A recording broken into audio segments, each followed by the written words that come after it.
જય હો મારા વાલા, જય હો પ્રભુ તારો જય હો. હરિ હરિ ઓ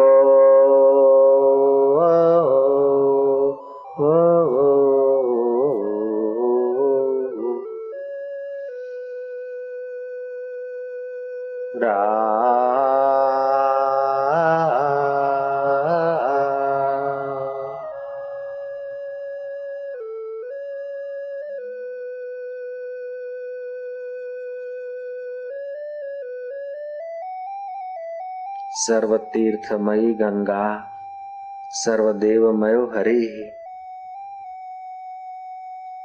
હરિ હરિ ઓ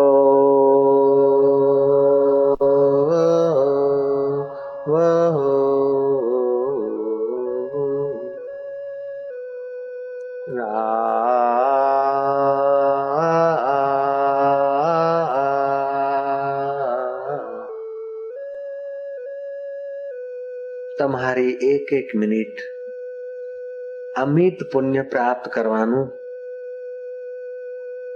સૌભાગ્ય પ્રાપ્ત કરી રહી છે. તમારો એક એક શ્વાસ જન્મ જન્માંતરોના કર્મોને કાપીને શ્રી હરિને રીઝવવાનું સાર્થક્ય કૃત્ય કરી રહ્યું છે. શ્રી હરિની કૃપા તમારા હૈયામાં ઉતરી રહી છે. હરિને હિત કરતા જાઓ. શ્રાવણનો મહિનો અને હરિનામનું નામ સંકીર્તન અને હરિ ધ્યાન, હે પ્રભુ એ તારી કૃપા છે.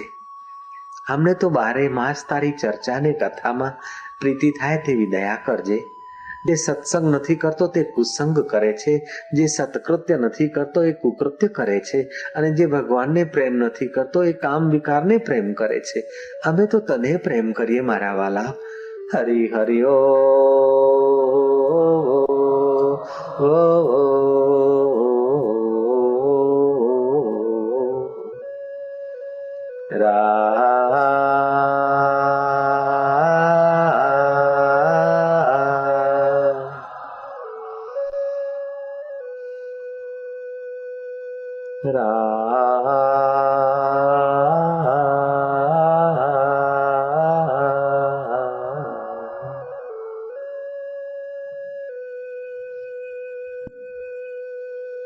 હરિ ઓ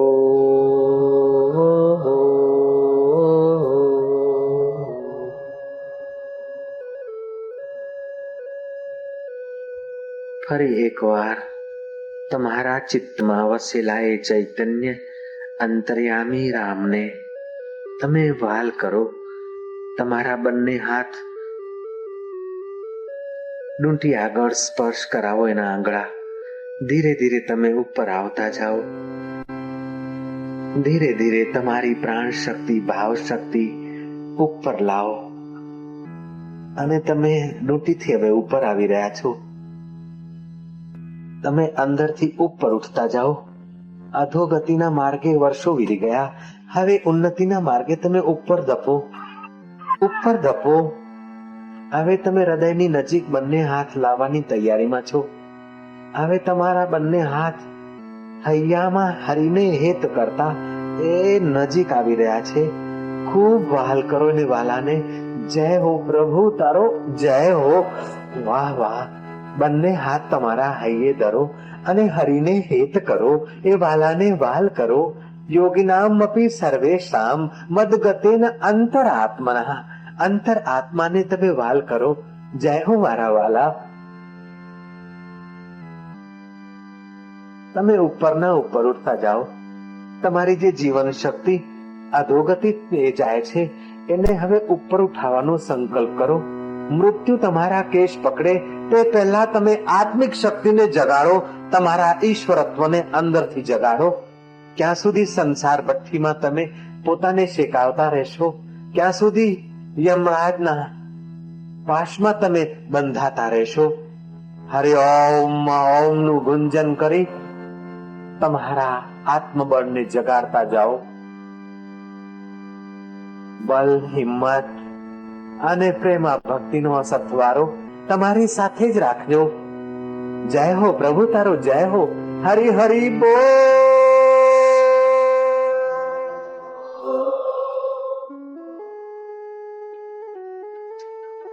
एक मिनट तू प्यार से कीर्तन करो।